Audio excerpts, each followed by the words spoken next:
Jeff, you are having a very good hair day, Jeff, by the way. Your hair looks nice. Thank you. Appreciate it. I can't Yeah. wait for John's barber to open. My wife cut my hair once, but I asked her to do it again and she said no. My wife cut my hair too a couple weeks ago. Well, if this is gonna go on much longer, I'm just gonna shave mine. I could see you, Dennis, with that kind of look. I did it once. Yeah, I had my son do it. He's bald anyway. yeah. Okay, I think, are you ready, Trudy? Yep, I'm ready. I got everybody up now. Okay, Kathy, I think we're ready. Teeth. Yep, we don't have a quorum. I think we do, don't we? Yeah, we have four. Five. We have four. Oh, okay, all right. Sorry, just the screen looks so bare. Yeah, Patricia should, yeah, but we have even quorum now, but Patricia should be, huh? She's coming in. Patricia's coming on too. There she is. There she is. Five. She wasn't there.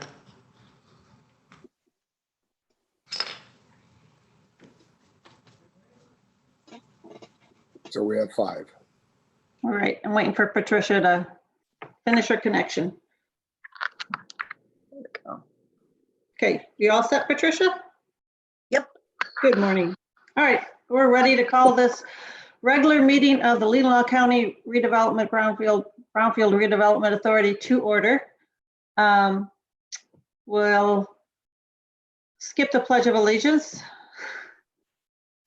due to location differences and do roll call. Dennis Boucher, Present. Rick Foster is absent. John Aaron's absent. T.F. Daxidakis. Taxiadis. You will get it. Taxiadis. I even practiced Taxiadis. Chet Janik. Here, Patricia Sodas Little. Here. Kathy Egan is here. Trudy Gala. Here. All right. So we go to conflict of interest. Does anyone have a conflict of interest with anything on the agenda today? Nope.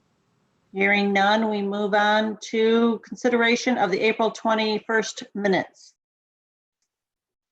I move approval. I'll second that. Okay, moved by T, seconded by Dennis. Any discussion? All those in favor, are we saying aye or are we raising hands, Trudy? Raising hands? Do both. Yeah. Raising hands, okay, that passes unanimously. Any opposed? Okay, that passes. Any public comment? There's no public, correct, Trudy? if people wish to, they can call in at 231-256-8103.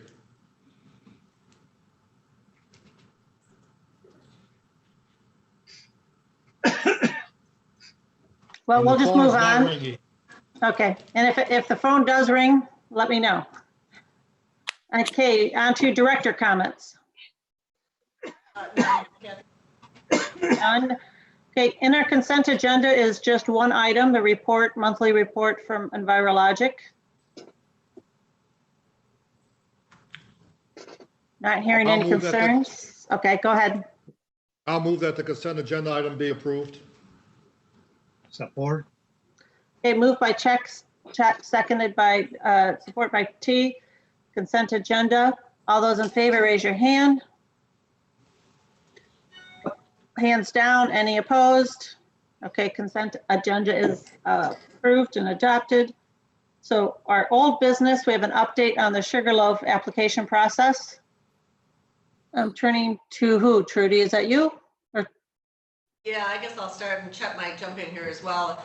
Just a quick update for you since we had your last meeting and accepted the Part 1 application from the owners of Sugarloaf. We have not had any other notification that any permits have been pulled either from the building safety or from the soil conservation district for any work out there. So that's just a quick update for you. And Chet, do you want to add? Well, the only anything else? addition I have is I did confirm with both our departments that they have not any contact. I personally called the gentleman twice, once last week and then 2 weeks ago, and he has not, unfortunately, or Unfortunately, he has not returned any of my phone calls. So we have no updates. Okay, I have been keeping Tim Stein from the township updated on the situation because, as you know, they have authority in terms of any next steps, in terms of any legal enforcement. And so he was curious to see if we have had any contact with the developers, and the answer is no. okay. We did know that, we didn't expect anything at the Brownfield this month anyway, so this is nothing outside of what we expected, but it's good that we have a report and we're keeping track of things. Okay, we can move on to our new business. First being a work order from EnviroLogic, and this is, correct me if I'm wrong, Trudy, but this is our work order with EnviroLogic to do general help with our whatever the Brownfield may need. And currently he's working on our TIF tracking system. That's correct. Okay, so we just need to, I'm going to scroll down, to consider amending the work order for the 6th time, is that correct? Yes, this would be amendment number 6 to our ongoing work order with EnviroLogic for their support and help for the Brownfield Authority. And this is the first time it's being introduced. It wasn't on our agenda last month. So if we just want to discuss it and think about it, that's a possibility. But in talking to Trudy, I thought, let's just put it in here so we know what we're discussing at this point. Dennis. Yeah, I'm sorry, but my agenda says amendment number 5. Is that germane? You said amendment number 6. Correct. Yes. Your agenda says work order amendment number 5? It says amendment number 5. It doesn't say a work order, and it's evidently an EnviroLogic invoice. I'm not sure what agenda you're following, because under new business on the agenda, it says work order, continued work on TIF tracking, EnviroLogic. There's no number on the agenda for the work order. This one.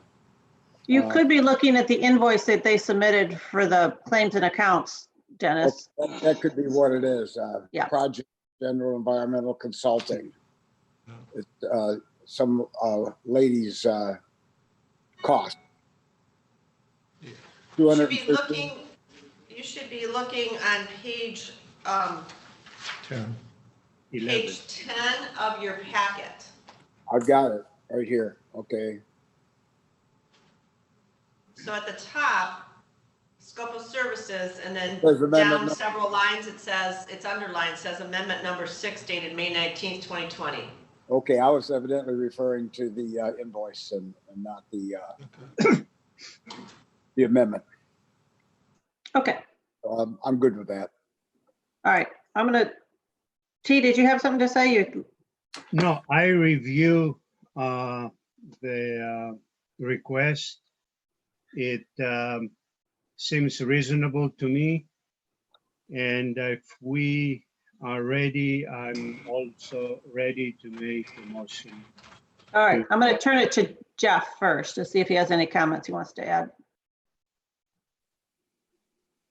That's the only thing I guess I would bring up is that this, we do have a contract that was extended through December of 2021, I believe. So I just thought I'd add that to that discussion, and we obviously do what's needed or asked by the authority as we move forward. Okay, thank you. Any other comments and questions? All right, T, are you still willing to make that motion? Yeah, I'll make the motion that we approve amendment number 6 for the amount of $4,000 to EnviroLogic's current contract. I'll second that motion. Okay, a motion by T, a second by Chet. Any further discussion? I think we have a great partnership with EnviroLogic. They have followed through on all of their commitments to us, and I feel very comfortable going forward. Okay, if there's no other comments, I will call the question. All those in favor, raise your hand. Hands down. Any opposed? The motion passes. So we are on new business item 2, discussion regarding submitting of an EPA grant application for the next round of assessment grants. Trudy. Yeah, we've actually discussed this a few times over probably the last 6 months or so. As you know, we are now out of EPA grant funds, and in talking with Jeff, it looks like EPA has pushed their application process sooner. And Jeff, you can correct me on that if I'm incorrect, but it looks like we might be looking at an August application timeline here instead of November like we used to. So I wanted to make sure that we had an opportunity to discuss this and see if we should put in an EPA grant application, and if so, how that process might look. Trudy? Yes. I guess if Kathy, if I can say a couple things? Okay. Thank you. I think for some of the new members, it might be worth walking down memory lane for a second as to where you were as an authority over the years. And you have, as a county, been very successful with respect to receiving EPA grants. So in 2007 was your first grant, was an EPA assessment grant for petroleum. In 2008, you received a $200,000 assessment grant for hazardous substances. And then in 2014, you got a $200,000 grant for hazardous substances and a $200,000 grant for petroleum. And then also in 2010, you received a $1 million revolving loan fund grant, of which you used a portion of. You didn't use the whole thing. So you have been pretty successful in the past with respect to getting these awards. In the mid-May, I sat in on a couple, I think it was last week, I sat in on a webinar. David Lloyd is the one of the directors for EPA, and just kind of get a sense of what the anticipated future funding is going to be. So I thought I'd let you know that as well. Even with the COVID situation and all the other things, they're still moving forward with the understanding that they're going to continue to get funding. If anything, they're looking that there's the possibility that some of the stimulus money that's being spent like crazy may include some opportunities to enhance or increase the funding towards the Brownfield program, whether that's in an infrastructure bill or some other vehicle. But so they're going to continue with the program that they've got currently, and that's assessment grants, where we used to go after 200,000, to go after a maximum of 400,000, 200,000 for each haz or petroleum. As with last year and similar years, they've knocked that back down to 300,000. And you can get any combination of the hazardous petroleum, 150, 150, or whatever. Cleanup, you can also go in as a coalition grant. You could get upwards of $600,000 in a grant. Coalition has to be made up of a minimum of 3 partners, with one being a lead partner with respect to that. Cleanup grant for a site, you could get a maximum of up to 500,000. Keep in mind there is a 20% match associated with that, and that's for properties that would be owned by the applicant. So it wouldn't necessarily benefit directly to a private entity. The revolving loan fund grant that we were successful in getting back in 2010, over the years now, they've been kind of going like every other year with those, just because there's not as many folks that really can use them well. In 2021, fiscal year 2021, or this next round, they will offer the ability to pursue the RLFs. They typically only award about 12 or 13 of those a year, or every time we open that round. The other new thing to consider on this too is they're opening up again an opportunity for what's called a multi-purpose grant. And that basically is a potential for up to 800,000 in funding. But it's kind of a mix where, and we've been asking this for many years, I think this is the second round that we've been able to do it. We weren't able to do it the last round, but it includes opportunities for doing assessment, cleanup, and planning, with the emphasis on planning for projects. So it's kind of unique in that, you know, when we have an assessment grant, we can only assess a property, and you kind of stop there. You can't go on to cleanup if there is a cleanup required. Whereas the multi-purpose grant, you could proceed, you know, forward with assessing the site, you know, doing some planning associated with redevelopment, and then also doing cleanup. I'll tell you, those are very few and far between. Again, they only award, you know, 10, 11 or so of those nationwide, so they're extremely competitive. But they anticipate the same level of funding as they have this last round. Michigan did pretty well this year. Again, you know, we haven't in the past for a while, but we did. We were successful in helping St. Joe County and Jackson County actually this round, you know, to get grants. But so anyways, I just thought I'd give you an update. As Trudy indicated in the webinar, they were anticipating that they were going to open the round towards the end of August or early September, which is earlier than traditionally we see. So we'll see if that holds.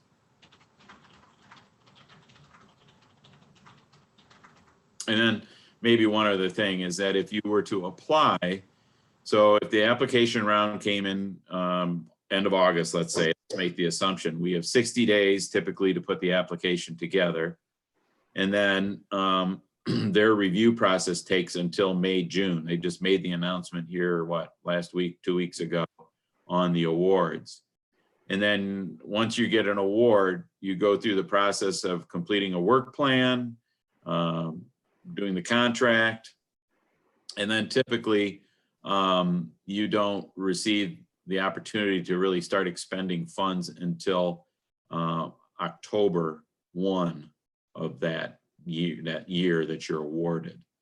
So there's a lag time from award until you can actually expend the dollars. And typically these grants have a 3-year cycle, 3-year term to spend the dollars.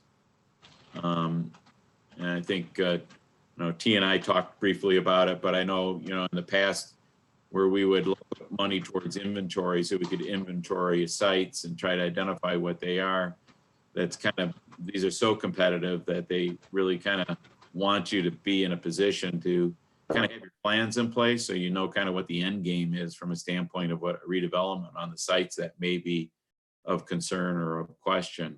So it wouldn't necessarily be that you absolutely know that, you know, site X or site Y, what it ultimately will become, but it may be the type of site or an area or a corridor or something where, you know, you've already gone through the process of knowing that, you know, your community wants site X and site Y ultimately to be mixed use, residential or commercial area, or, you know, it's all going to be green space associated with supporting, you know, other things as part of your master plan. So it's kind of one of those things where you really kind of have to know what your plans are going to be. It can't be the type of thing, well, we want assessments so we can just kind of do whatever in the county anymore. It's a bit of a focused effort in order to be competitive. And you could do a multi, you know, throughout the county, but I would recommend that it's, you know, driven by plans that are in place or have been publicly vetted by maybe several communities, perhaps. But just throwing some things out there for consideration. I know last year we talked about doing this, and I don't know that we really got legs on it, but I was toying with the possibility that we look at agriculture as a theme for the assessment grant, particularly related to transition of some of our orchard properties or ag land to either redevelopment that's been identified as a need in the communities or what have you, because we're finding, that some of these locations had concentrated wash areas or processing areas and things that may have, lead arsenate or other things. We ran into that issue over there on Carter Road with respect to the Traverse City Housing Commission. So I don't know, that might be a theme or a focus or an emphasis that could be considered. So with that, I just wanted to give you some food for thought on applying, but if you're going to apply, we need to start thinking about it sooner than later. All right, thank you, Jeff. Trudy, do you have anything to add into this before we start asking questions? Well, just keep in mind that the application, what we've done in the past is it's Leelanau County who actually applies for the grant, and then the Brownfield Authority was the one to administer it. So I'm assuming that we'll be following that same process and have to take this to the county board for approval to submit. Okay. Along that train of thought, Trudy and I were talking last week and wondering if we are so inclined to even consider this, maybe the first step is to take it to the county board to make sure that they're supportive of the idea before anyone puts hours and hours of work into preparing a grant application.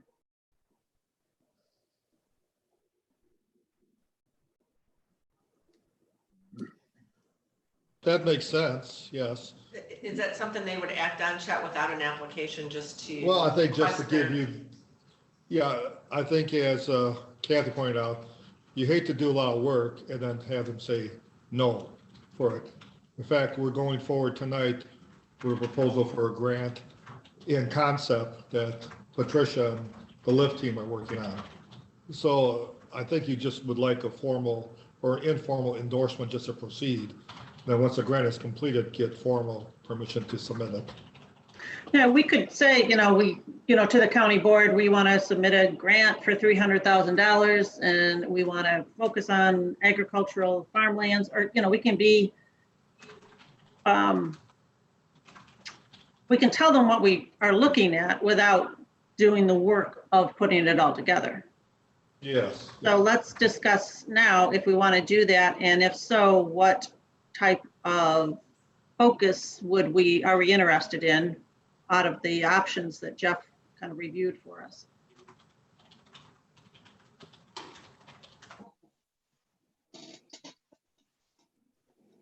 T, yes. A couple of questions. Has the entire RLF budget been expended? Has all of the money been loaned out? Yeah, there was a 5-year term on it, and it was pretty much sitting idle for quite a few years. And towards the end of it, we used a portion of it on the former government center project.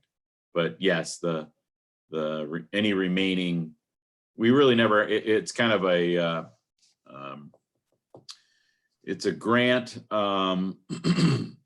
Intended to set up to capitalize a revolving loan fund, essentially what it is, T. So you bring a project, you're basically awarded $1 million.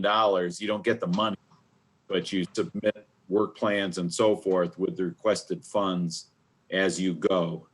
And that was the only project that we could ultimately fit into that program. But long answer, yes, those dollars are gone. And were those dollars awarded in a form of sub-grant, or are there some on a loan? Therefore, do we expect any repayment?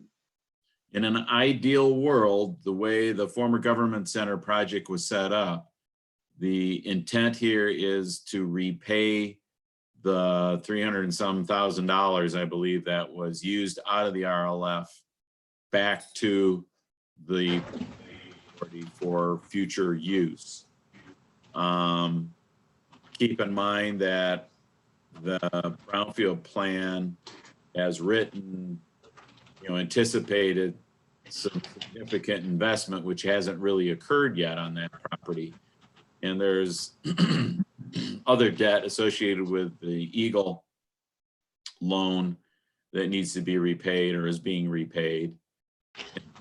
Consider here is, although the intent is to capitalize a revolving loan fund with those RLF dollars, technically, after a period of time, you can kind of forgive it, so to speak. But there is a post grant look back. Basically, I think it's about 3 to 5 years. I think it's 3 years actually post closing of the loan grant, so to speak, RLF.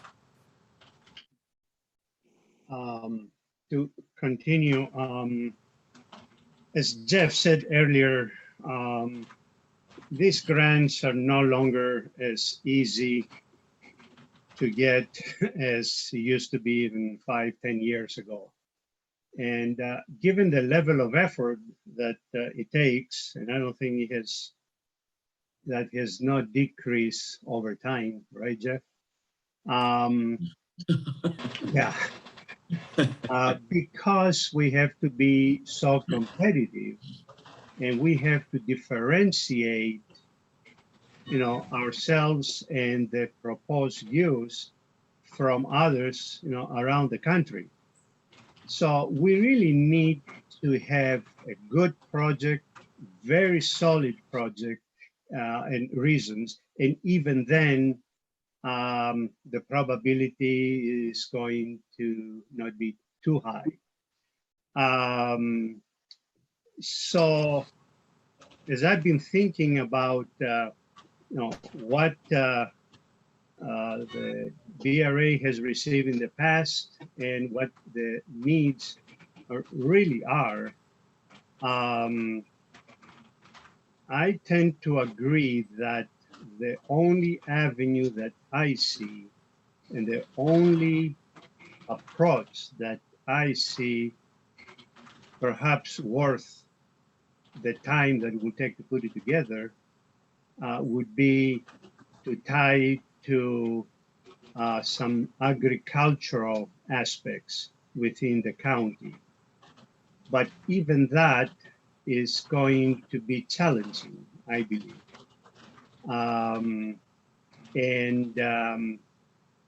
So the question that I have is, I know maybe how other communities operate, but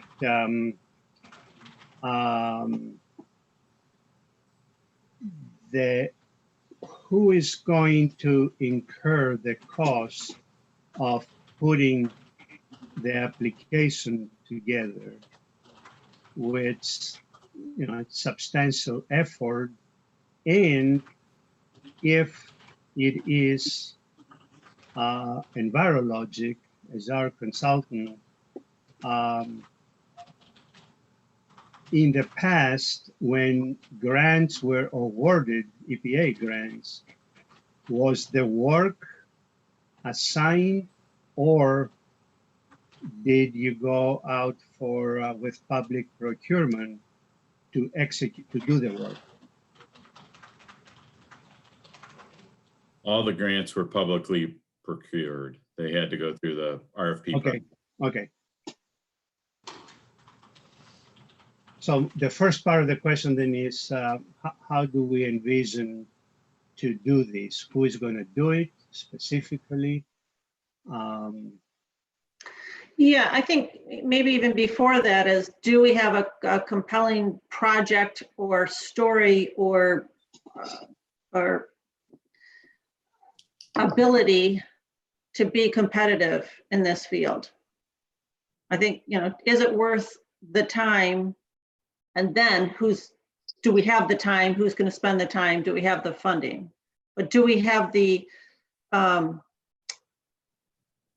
are we competitive enough? Do we have enough of a draw or appeal or a story that would get us a funding? From what I'm hearing, you can't just get money and scatter it around in small sites anymore. You have to have like a plan and a destination in mind, and a goal in mind of what site or what community or what type of site you really want to do some work on, and why you want to do that work. Yes, Jeff, is that?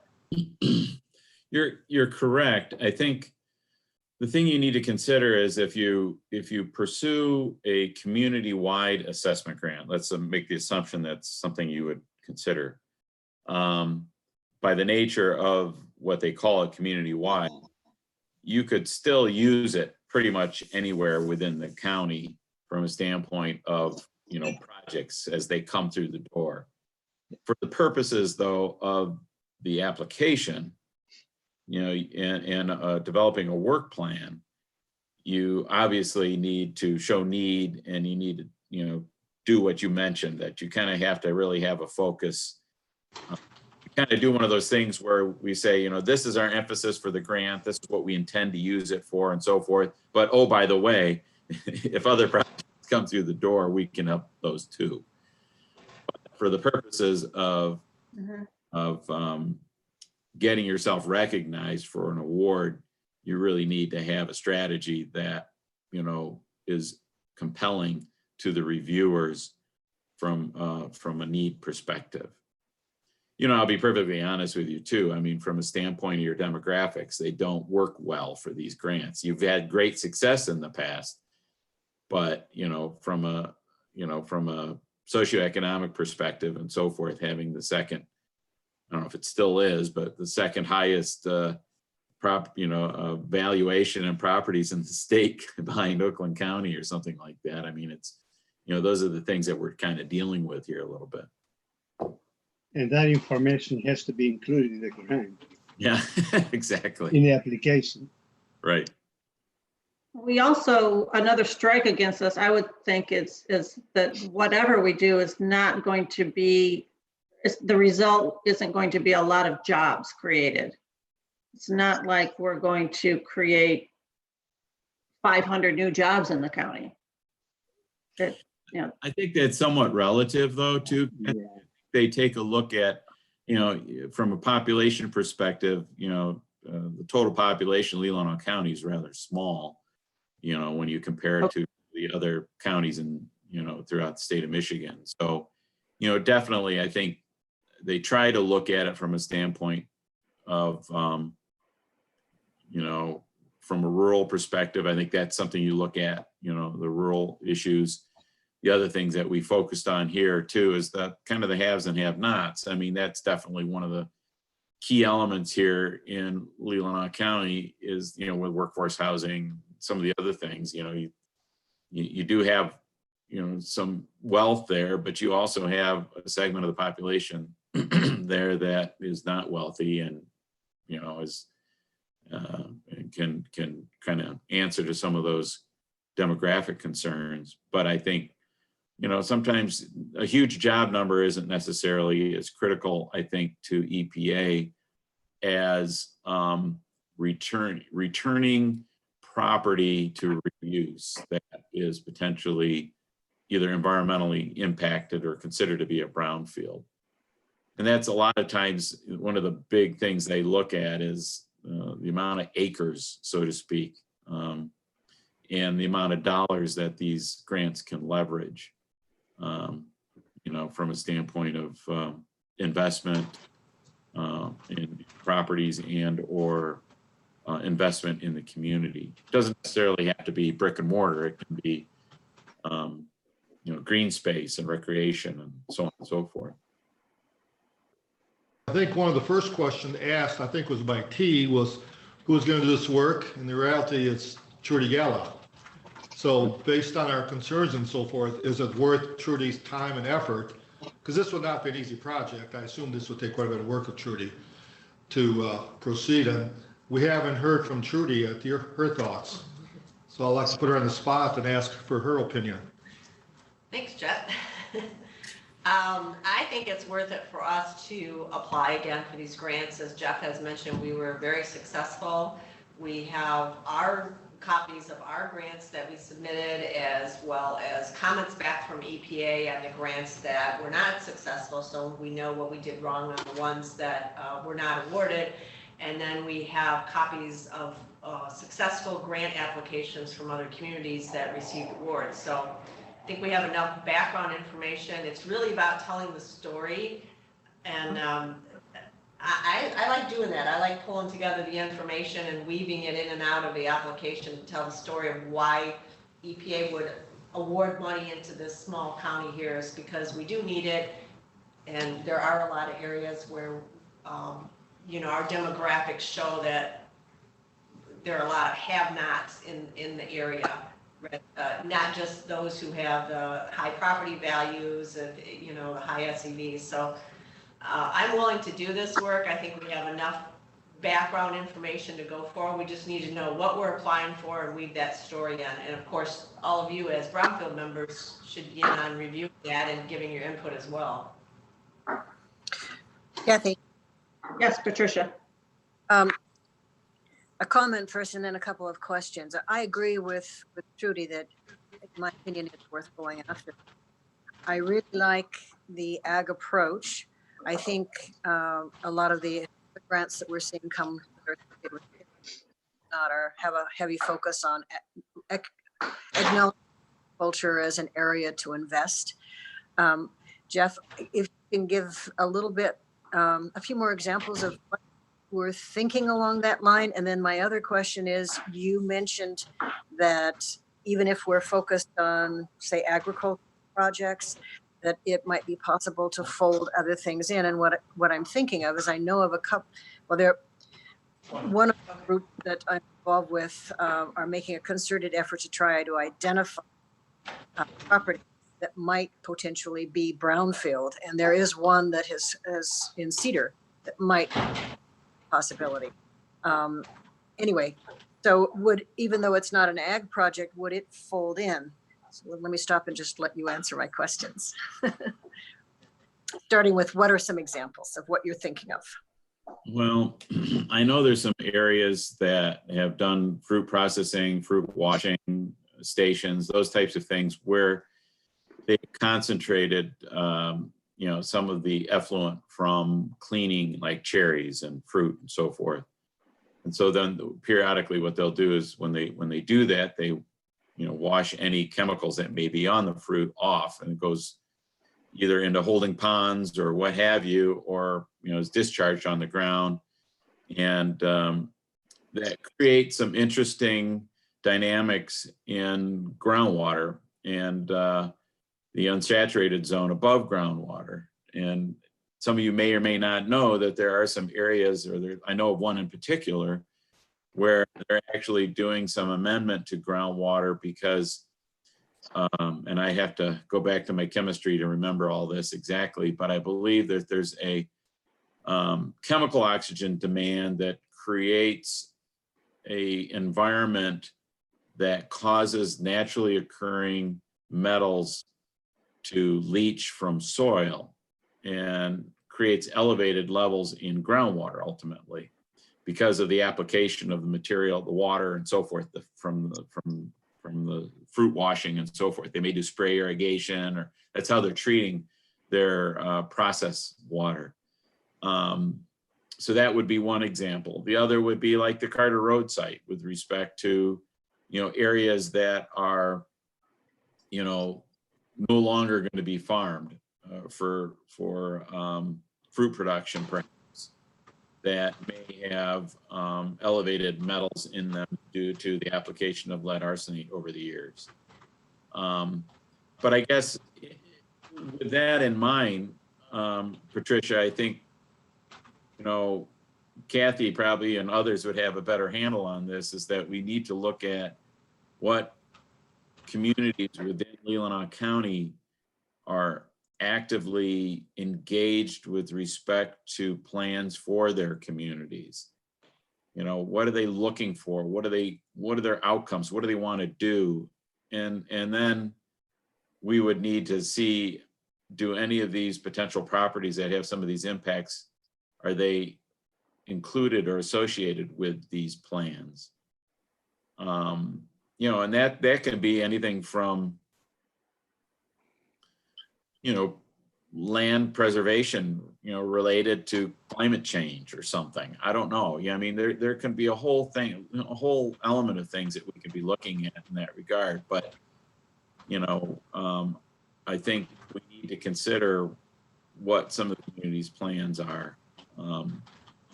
Because ultimately they're the ones that we're trying to use these funds to help support the outcome of those plans.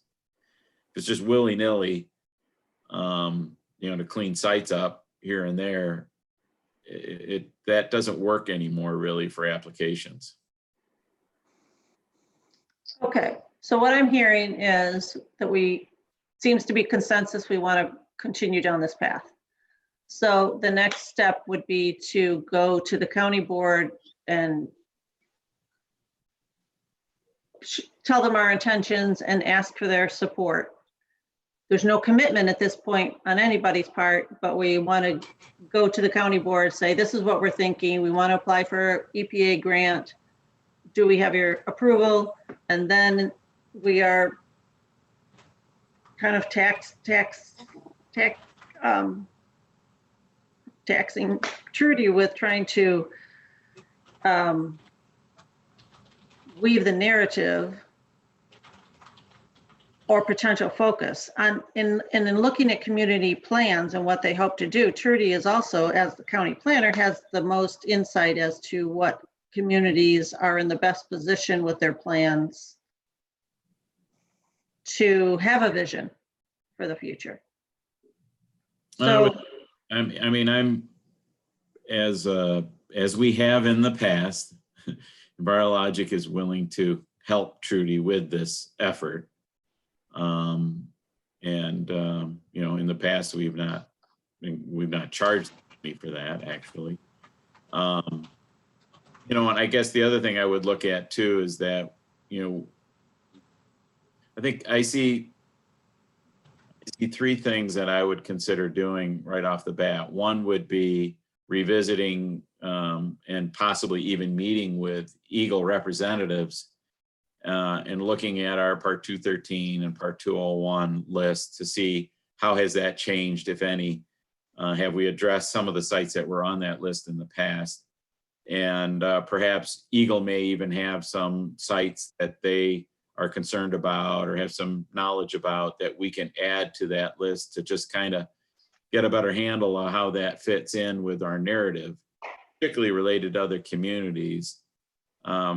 Second thing I would consider doing, because you have to be very careful from a standpoint of taking a broad brush and painting all ag bad, you know what I mean? From a standpoint of these potential things that people may not want their properties all of a sudden being identified as brownfield sites.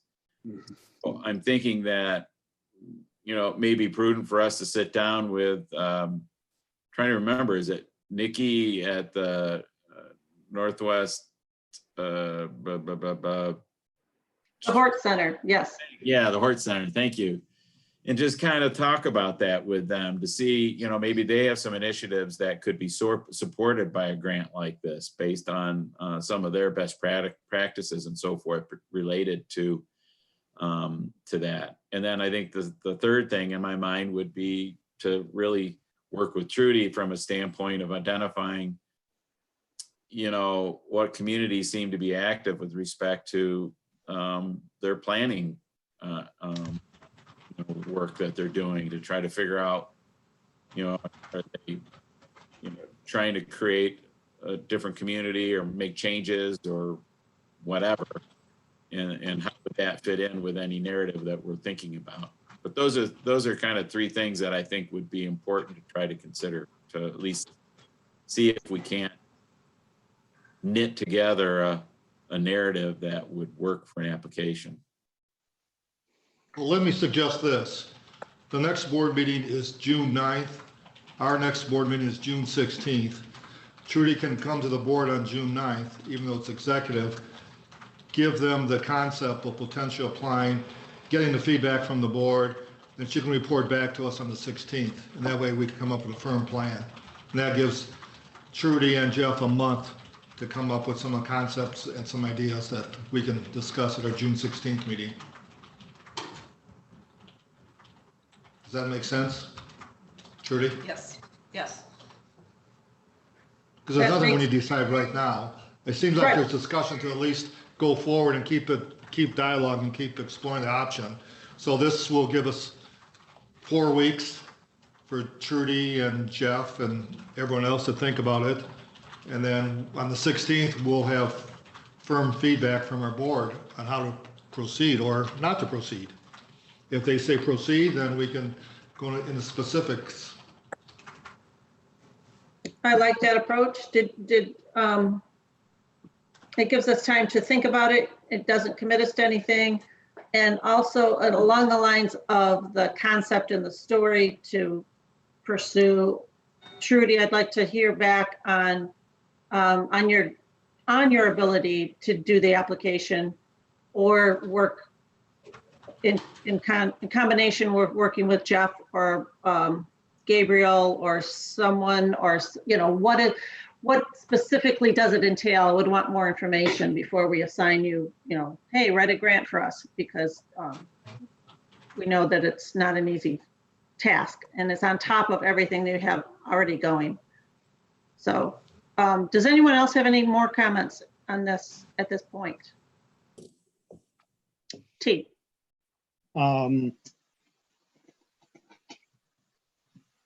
If a decision is made in beginning, middle June, that really leaves 2.5 months to put something together.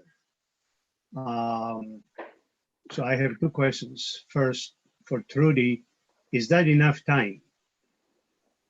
And Yes, you think it is? Okay. And Yes, then we can for pull out. Jeff, Jeff, in the past, the DEQ or Eagle had a position that they would not support Brownfield TIF for sites that primarily arsenic contamination in the soil or groundwater was attributable to what they used to call normal agricultural practices. Right. That's like 3 years ago, 4 years ago information. Is that still the case? And would that impact Eagle's support for this? And at the same time, is there something at any policy, whether written or unwritten, at EPA concerning that issue? I have not dealt with that for at least 3 years. So what are your thoughts? I'll start at EPA level. From EPA's perspective, there is no agricultural exemption associated with use of assessment dollars to evaluate impacts that may have occurred due to agricultural application of chemicals. You are correct.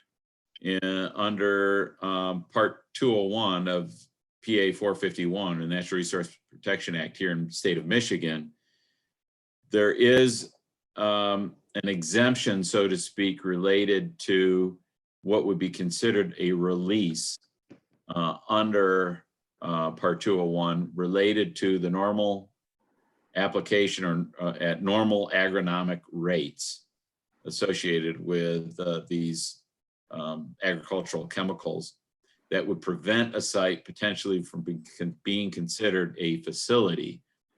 And as you recall, a facility is a site that qualifies it as a brownfield site for a brownfield plan. So you're correct from a brownfield plan perspective, that can be problematic unless we can demonstrate that, like a wash station or other concentrating area or some other reason that we believe we can indicate that these chemicals were not applied at normal agronomic rates, or it was truly more considered of a release or a process. So land application, spray irrigation from, processed water, things like that, I think would be prudent. If we can only attribute it to pure spray on trees, that may be problematic, but I think we found that Eagle has become a bit less stringent on that interpretation as we move forward, because it basically stops projects. Thank you. Any other comments? Okay, so I don't think we need a motion, do we, Trudy, to go forward with this? No, Just- I'll go ahead and get it on the board agenda and report back to you. Okay, so it's just a directive and not a motion. So we can move on in the agenda to our financials. So first up is claims and accounts. Our treasurer is not here at the meeting, so if someone wants to make the motion that we pay our claims and accounts in the amount of $783.75, we'd be good to go. So moved. Dennis makes the motion, Support. support by T. Any discussion? All those in favor, raise your hand. Hands down. Any opposed? That passed unanimously. I'm confirming, Trudy, there's no post audit That's correct. and there's no budget amendments and transfers this month. Correct. So we're on to correspondence and communication items. Is there anything more, Trudy? No, I have nothing further. All right. And public comment, do we have to announce the phone number again? Yeah, it's 256-8103. And Jeff Hawkins has public comment. I just want to plant a seed that you probably are all aware of. I know one of the things that that I had learned through this one webinar that was put on by the Center for Creative Land Recycling, actually here on 13th. There's a fair amount of money that has been poured into, let's say, the Economic Development Administration, EDA, through whether it's CDBG, grant funds, to other funds, rural development, and so forth. So I have to imagine that, the county's there's been some outreach there to them, perhaps, maybe not, but, and I know that it looks like there may be some other funding as well, but I'm just thinking that, I know, if there's a need out there on a particular project related to that, now might be a great time to consider looking into it. Don't know if Sutton's Bay needs a parking garage, but but just thought I'd tell you that. But on the other side of things, you may or may not know too that MEDC's funding has been compromised from a standpoint of availability on projects, and particularly related to CRP, the Community Revitalization Program. It really sounds like nothing more than $500,000 on a project is what they're willing to put towards it. So they're steering a lot towards CDBG as well. But just thought I'd let you know. Thank you. Yeah. Through my position, I'm working with EDA funding and those grants and keeping tabs on that and some MEDC projects as well. And Patricia's up on the EDA grants, is working on one. Okay, so no more public comment coming in. Any director comments? Just to let you know, we still have properties in the county where the property owners or a buyer interested in assessment dollars for the site, and unfortunately, we don't have that right now, but there is a need for it. And we have another property, Jeff Hawkins and I have talked with the property owners in late 2019. They were gonna put in an application for some assistance, and we have not seen that yet, but I touched base with them, and they are still interested in putting forward an application once they get all their details ready and lined up. All right, thank you. Any member comments? Anything from Dennis? Nope. Patricia? No. Okay, T. No, thank you. Okay, Chet. No, thank you. All right, so hearing none, then we can adjourn this meeting. Do we need a motion for that, Trudy? So moved. All right, motion by Chet, Second. support by Dennis. All those in favor, raise your hand. All right. All right, thank you, everybody. Thank you. Happy Memorial Day weekend. Thank you. Up your way to contaminate things, so just so you know, watch out. Yeah. Well, I'm not going anywhere. I'm hunkering even tighter, so there. I'm with you. I'll wear my mask. Me too. Yeah.